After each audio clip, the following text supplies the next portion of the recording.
For today's build, we're going to use the highest end mini ITX motherboard we could get our hands on. That's the Asus ROG Republic of Gamers Maximus 6 Impact. And you can see those guys really went overboard. They wanted to put so many extra components on there, they had to install 4 daughter boards rising up from the main PCB. You have one right here for the PWM, so you can overclock the CPU really high. You have a debug LED here and reset buttons. Then you have a really nice sound card here on a separate PCB. And you have one here for Wi-Fi and a mini SSD you can install right there. And it has 4 4-pin fan headers, which is really nice for a mini ITX motherboard. So you can install 4 separate fans and regulate the fan speed separately.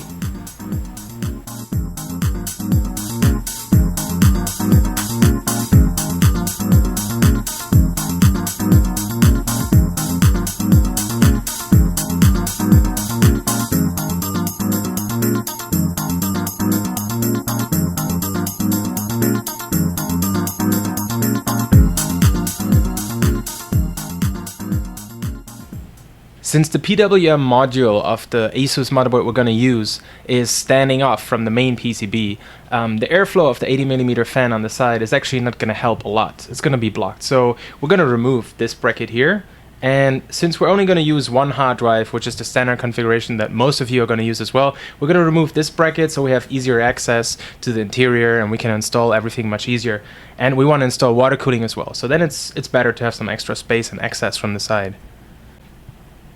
The bracket holding the 80mm fan on the side is secured with 4 screws, 2 in the back and 2 at the bottom.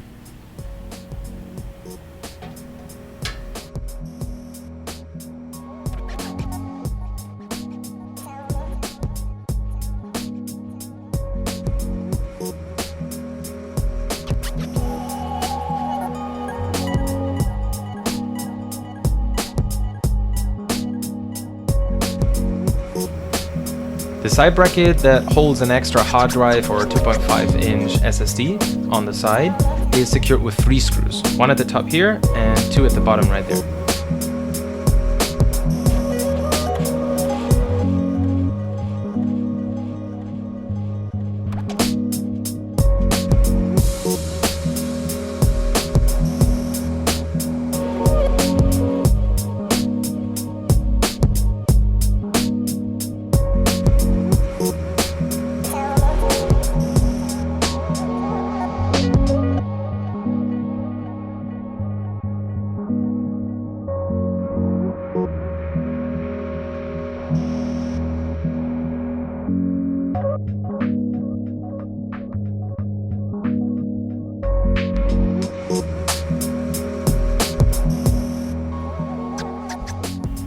We're going to install Sidon 120M, our water cooling solution. So we're going to install the backplate and the standoffs on the motherboard. If you're using the stock cooler, you can just skip this step.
Now is a good time to install the radiator for our Sidon 120. Again, if you're not using water cooling, just skip this step. So first we're going to pop off the hood. There you go. And we're going to remove this fan and then install the radiator.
let me quickly walk you through the mounting holes on the bottom of the case.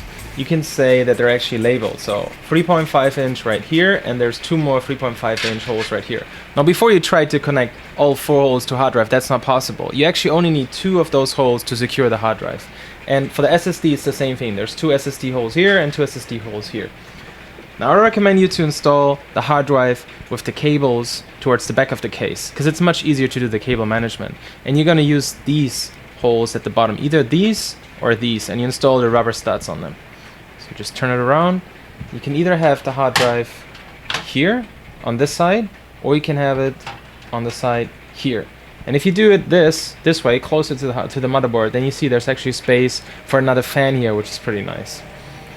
And if you would install an SSD, then again I recommend you to install with the cables to the back of the case, and you're going to use either these 2 or these 2, and then it's going to be either here or slightly more to the left over there.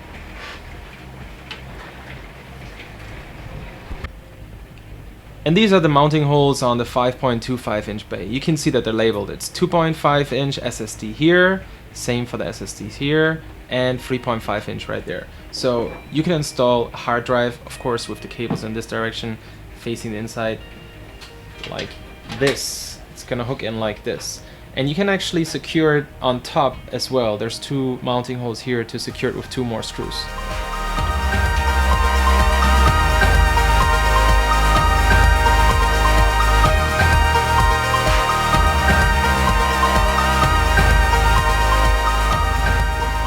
And there's another SSD slot right under the 5.25 inch bay that you can see right here. It has 2 hooks on this side, and then you can screw it in on this side to secure it further. The hooks are gonna hook in these holes on the side, and it looks something like this. Very simple. And then you just use 2 screws to secure it completely.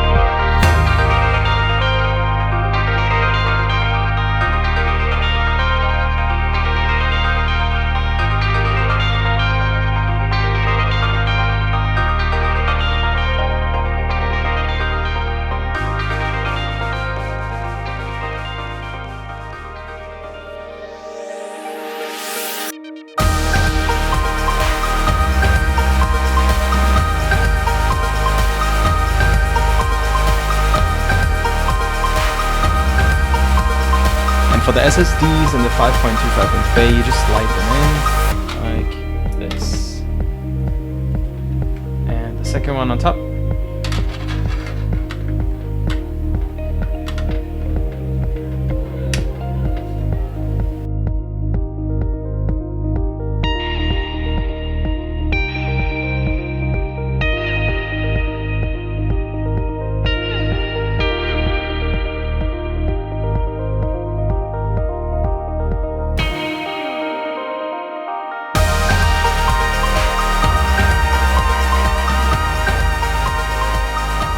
Before you install the graphics card and the power supply, this is a good time to do cable management. Now this is highly specific to the motherboard that you use. Right now we already prepared the cable management for this particular motherboard, so let me just walk you through all the different steps, every little cable that we routed and how we routed it, so to give you a basic idea how to do the cable management. On the Elite 130 front panel we have USB 3 and audio on the left, and power reset and USB 2 on the right. Depending on the motherboard, you might have the headers for these on the opposing side of the case. So let me show you some ways how to route the cables from the left to the right or right to the left. And we're lucky, because you can see that on this motherboard we have the USB 3 header and the audio header at the lower side of the motherboard, which means it's on the left side. So we don't have to cross the cables from the left side to the right or the other way around. But for the power and reset button, you see that it's also on the lower side of the motherboard. So I actually had to route it from the right side of the case to the left side. And I did this. As you can see, it's coming from here, and then I squeezed it between the hard drive and the motherboard. There's actually a few millimeters, which is perfect for hiding cables. and I didn't even have to use any cable ties here. It's just squeezed between the hard drive and the motherboard itself. Other good spots to hide cables is under the radiator if you use water cooling, or under the fan or behind the fan right here. And you can see that there's some space under the motherboard as well. That's good for hiding cables. You can just squeeze excess cables under there and it gives you a lot more room. Especially with long and tall cards like this one, I really recommend you to install the VGA power cable first before you install the graphics card in the case. It makes it a lot easier.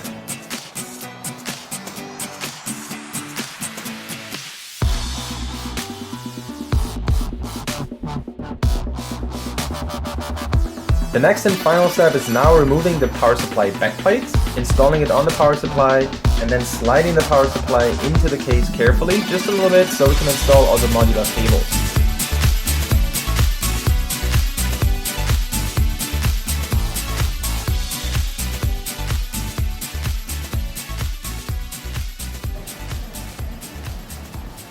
You can install the power supply in two ways. You can either install it with the fan at the top, so the power supply is taking in fresh air from the outside and venting it out in the back, or you can install it upside down, in which case it's actually ventilating the case, helps you to ventilate the case, the motherboard, the memory. That's what I want, because I'm using water cooling anyways to cool the CPU, so I need some extra airflow over the motherboard to cool all the other components. So I'm going to install it this way. So that means if I look at the power supply bracket, there's a writing here that says top. So this is the top part. So that means I have to install the bracket this way. Top is here, just put it on here.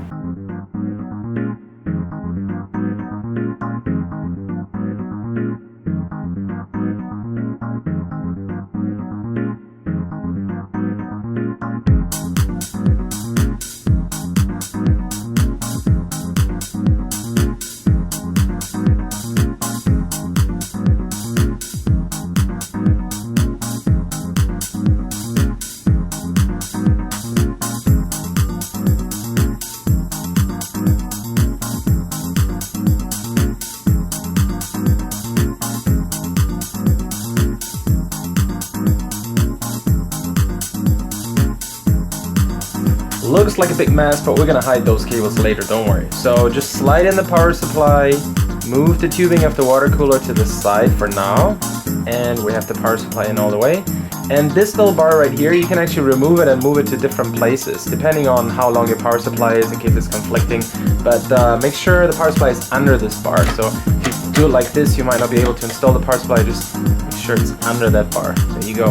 And then just screw in the screws and the power supply is installed.